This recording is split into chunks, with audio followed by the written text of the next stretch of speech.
শিক্ষার্থীদের মেধা বিকাশ ও প্রতিযোগিতার সৃষ্টির লক্ষ্যে প্রতি বছরের ন্যায় মাদারীপুরের কালকিনি উপজেলা কিন্ডারগার্টেন অ্যাসোসিয়েশনের উদ্যোগে প্রথম থেকে পঞ্চম শ্রেণী পর্যন্ত বৃত্তি পরীক্ষা অনুষ্ঠিত হয়েছে। মঙ্গলবার 17 ডিসেম্বর সকাল 10টা থেকে কালকিনি সৈয়দ আবুল হোসেন একাডেমি স্কুল কেন্দ্রে সুষ্ঠু ও শান্তিপূর্ণ পরিবেশে পরীক্ষা শুরু হয়। আয়োজিত এই বৃত্তি পরীক্ষায় একযোগে কালকিনি ও ডাসার উপজেলার 9টি শিক্ষা প্রতিষ্ঠানের 278 জন পরীক্ষার্থীরা বৃত্তি পরীক্ষায় অংশ নেয়।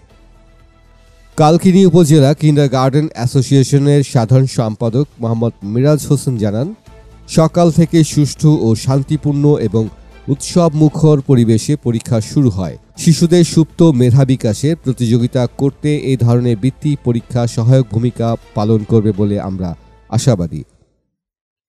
এদিকে বৃত্তি পরীক্ষা উপলক্ষে সারাদিন পরীক্ষা কেন্দ্রের বাইরে অভিভাবকদের অপেক্ষা করতে দেখা যায়। তারা অধীর আগ্রহ নিয়ে নিজেদের সন্তানদের পরীক্ষা দেওয়ানোর জন্য নিয়ে আসে কেন্দ্রে। কালকিনি উপজেলা কিন্ডারগার্টেন অ্যাসোসিয়েশনের সভাপতি মোহাম্মদ ইকরাম বলেন, সকলের সহযোগিতায় আমরা পরীক্ষাগুলো সুষ্ঠু ও শান্তিপূর্ণভাবে সম্পন্ন করতে চাই। এজন্য অভিভাবক সহ সকলের আন্তরিকতা প্রয়োজন।